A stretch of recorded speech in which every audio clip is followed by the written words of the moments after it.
Good morning, and I'm here in one of the most busiest town in Davao City, and this is the Robinsons Ayala Aprisa Mall.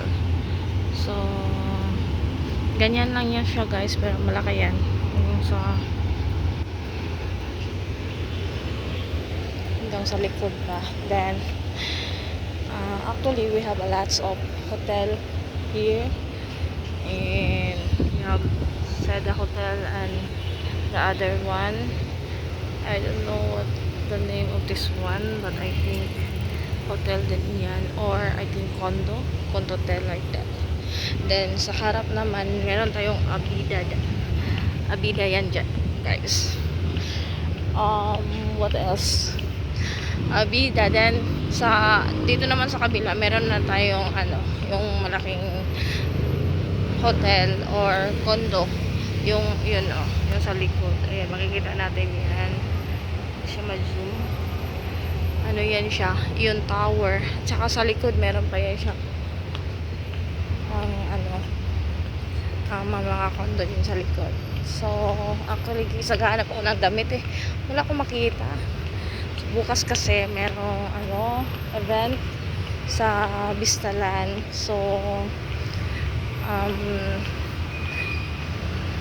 I was invited to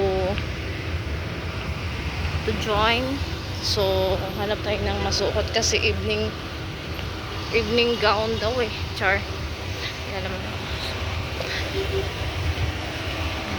Ito yung sa